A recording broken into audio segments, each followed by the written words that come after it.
Hey everybody, Mr. Rod here. Happy Halloween!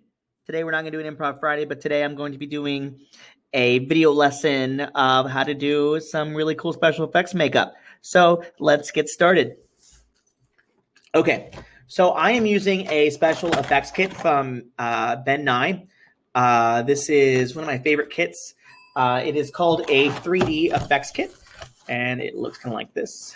Yeah.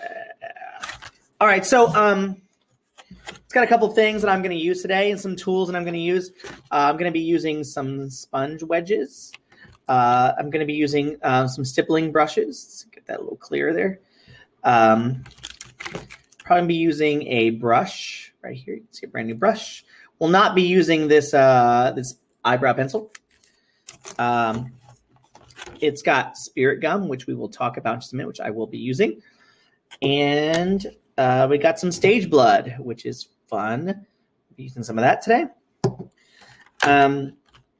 And some, hope it's not ruined, but it's kind of old. We got some liquid latex here. Nice. And some nose and scar wax. And last, we got two more things left. We got a special effects wheel, sometimes called a bruise and abrasion wheel. It's got a purplish, a red, a yellow, and a flesh tone color. And then you got yourself some spirit. Oh gosh, some spirit gum remover right here. All right, so let's throw all that back in the box here. Yeah, a little throw it in there. So we're going to do a wound on my hand. Now, what I want to tell you is that you want to first start off by cleaning off the area. That's step number one. So we live in an interesting age of coronavirus. And so I suggest just using a little bit of hand sanitizer. Sanitize the area. This is actually a tip I got from a makeup artist, special effects makeup artist. Just to use some sanitizer. It'll get rid of some of the oil on your skin, and it'll help dry it out a bit, which is good for makeup application, right? So let it dry completely, and then you can get started. So,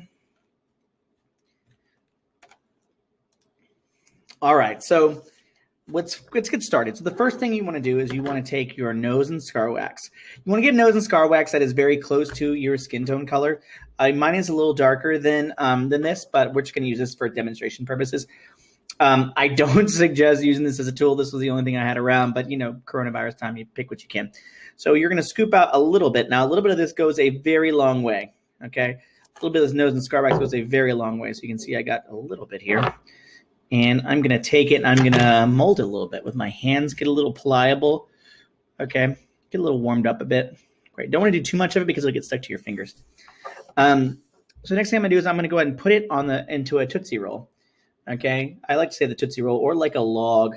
People understand Tootsie Roll. It's almost Halloween. So get it into the shape that I want here. And put this nose and scar wax up. Great. Let's shape it out, make it kind of even. Cool. Okay. Great. Getting a little blurry there. Okay, so I'm going to put it where I want to. Let's go ahead and put it. That's a good location right there. Cool. Now that's where I'm going to want it, okay? Now, before I put it on, what I want to do is I'm going to put this aside now that I know kind of what my scars look like. And I want to take the spirit gum. Spirit gum is, the best way to describe it is what I call a super sticky skin glue. That's right, super sticky skin glue. It is what it is. It sticks to your skin and it smells absolutely horrendous. Woo, okay. It is not a favorite among actors because taking it off sometimes without the right remover can be fun. Okay, so put a little bit on there. Again, here a little bit also goes a long way. And then the tip is, and what many theater scholars do, is to tap it lightly until it gets sticky. And you'll see that soon, after I start tapping it, my finger will start sticking to my skin. I get a little bit white. That's how you know you're getting close. And you can see already my skin is starting to stick. Oh, here we go. And you can see that the stickiness is happening. Great. Cool, I got some stickiness here. Now I'm gonna do is I'm gonna take that bit of wax and put it down, and then I'm just going to begin the process of blending that into the skin. Okay, not very difficult. I'm just taking the edges and just blending it down and into my skin. You can kind of see where I'm working here, down and into my skin. Going down and into my skin, just like that. All right. You want to do your best to kind of blend that to make it look natural. You don't want to make it too raised because then it'll look really fake. Now, remember, we're doing makeup for theater. Okay, so it may not look the best up close, but far away, you're going to get a very nice effect. Obviously, if you have the right makeup to blend, like the flesh tones, that will also be better. But today we're just doing very basic makeup here. Okay, the next step you want to do is you want to get your liquid latex. This smells worse than your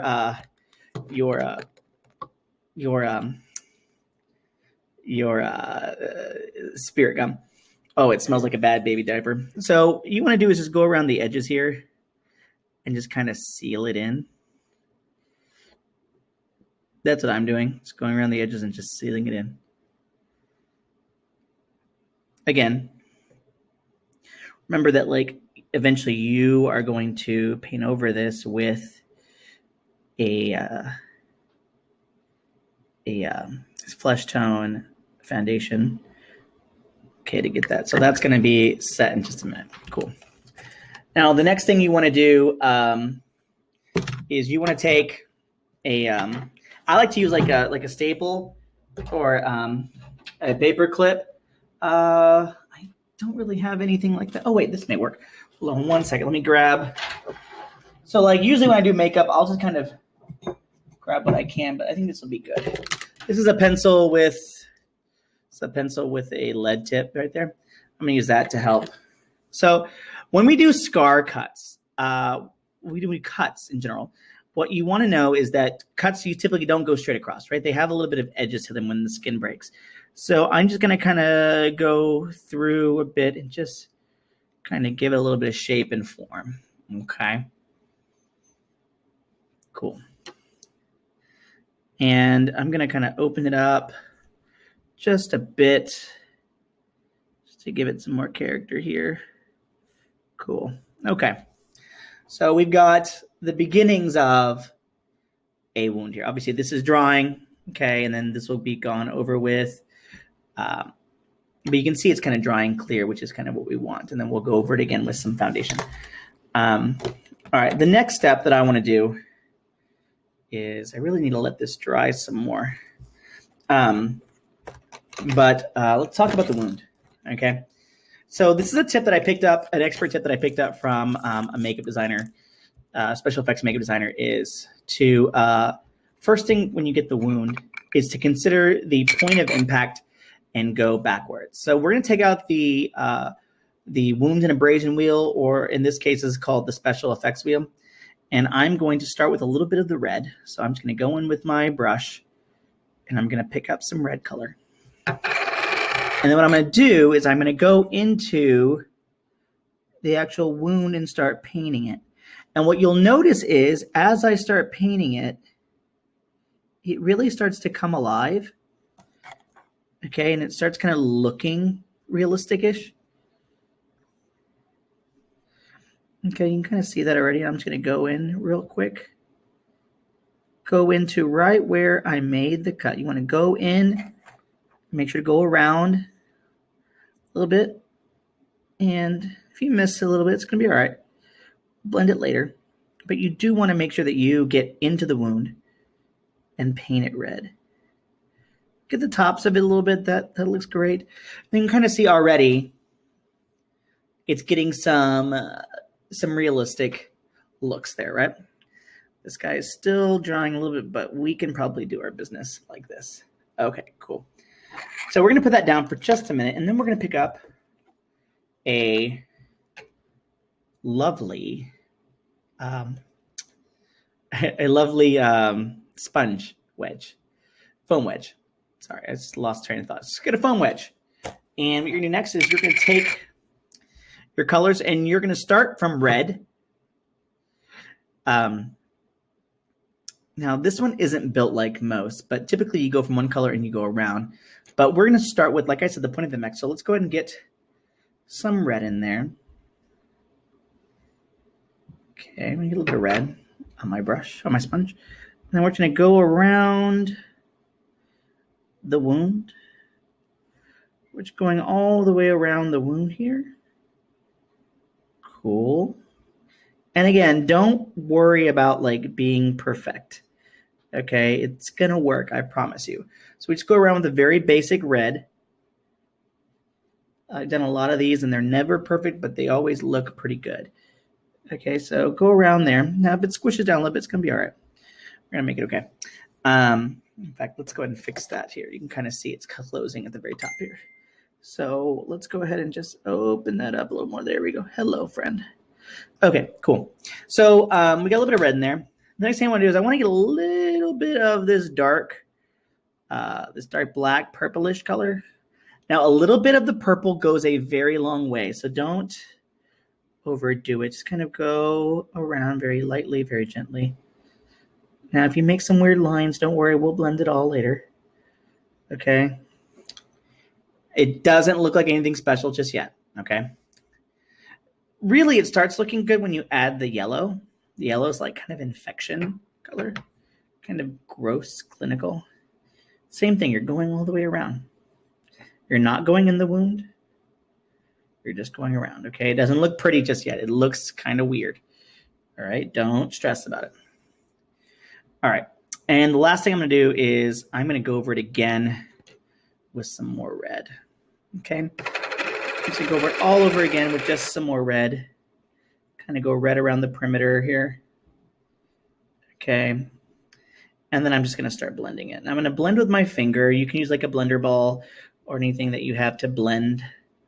Okay, and I'm going to add some more red. It's not red like I'd like it to be. Cool. Awesome. We're just kind of getting that all blended up here. We're blending all the colors together. Let's get some more red in there. Excellent.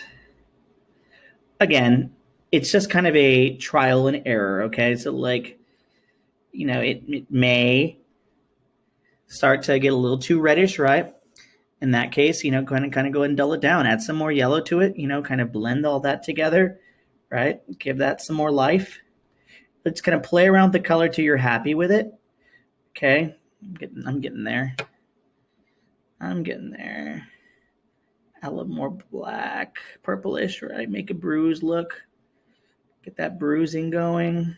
All right, we're getting there. Yeah, oh, that's looking pretty gnarly. Rock on. Okay. So you've got like the very base of it, right? And if I was gonna really finish it, go over with some foundation and kind of blend that in, which is why I have the normal fair color. This is a tone box for someone with a fair tone. Cool. All right. Now, you may notice that your wound probably have closed a little bit during this, so I'm gonna go ahead and reopen that wound a bit. Now, if the wound reopens, it's okay, or recloses, that's okay. Before you do, though, you want to pick up that brush again and make sure that you put more red in, okay? And I'm going to do that right now. Just take that over the top. Get that deep red in there. Cool. Okay. Rock on. Okay. So the next thing we're going to do is we're going to make it over the top. Get a little bit of stage blood. This is where it gets fun. Now, this is really important, ladies and gentlemen. Don't overdo the stage blood. Happens all the time. People really want to start dousing the stage blood. I do not suggest it at all. I do not suggest dousing yourself with the stage blood, dousing a wound with the stage blood. It just won't look good. Okay, so I'm going to take a little bit. I'm just going to put it on this pencil. You know, you do what you can. And I am just going to drop it in where I want. And what's really cool about most stage bloods is that they will, unless they're like a what they call like a like a drip blood, or like a there's certain bloods that make indication that they are blood that can just kind of be loose. Most stage blood congeals. Okay, most stage blood will congeal. You can kind of see I'm getting a little dripper there, and that's fine. Let gravity do its job. But notice here, I did not use very much of the blood, okay? And again, if it drips like that, let it do it. Let it do its own thing. Now, honestly, oh, there we go. Honestly, I probably don't want this wound to have much more blood into the actual wound, okay? Because again, like I said, you can overdo it, all right? So once I've done that, what I'm gonna do is I'm gonna take the stippling brush and I'm gonna do a little trick of the trade. This is something that I picked up, again, from a special effects workshop that I went to, is you go ahead and put some of that blood onto your stippling brush right here. Just kind of drip a little bit on top here. This is kind of the piece de resistance. And you just kind of go around here. This is like the rod special, really. And then you kind of get this little splattered look, which again, looks pretty great. Okay. And if you want to be really, really crazy with your special effects, what you can do is you can take like a piece of plastic. Let's be real engineering here. I've got some scissors. I've got a corner of this box. Let's go ahead and trim a corner of this box up right there. Look at that. All right. What does that look like to you? A little bit of glass? Yeah, it does. So I'm going to kind of wedge it a little more here. Oh, great. So now I've got a piece of glass. Look at that. And your audience won't even know. All right. And then just kind of stick that shard of glass in there. You know, kind of take it to the side. And then, you know, stick two of them in. Doesn't matter. Have fun with it. And then go ahead and take some of that stage blood. Get that all over there. Fill it around. Have fun with it. All right, glass is not perfect, but you can see here that looks pretty great. Pretty gnarly. Pretty wicked. Right? It didn't even have to do much blending. It didn't look too good on the back here. But as you can see, it does what it needs to do. Okay. So again, to review, when doing any kind of wound with nose and scar wax, you start with spirit gum. Put the spirit gum down, let it get tacky. Go ahead and take your nose and scar wax, mold that into a little Tootsie Roll, and then blend that in. Go ahead and start with your coloring your wound in with red. Then take your wound and abrasion wheel. Use those colors to give color to the wound here to blend that in. Use the foundation if you need to blend into your skin tone color. Add the blood and add the effects. And ladies and gentlemen, you've got yourself a pretty decent looking wound with nose and scar wax. So hope you enjoyed this short tutorial. Now you will be doing an exercise in School of G to see if you learned this stuff. All right, guys, have a happy Halloween.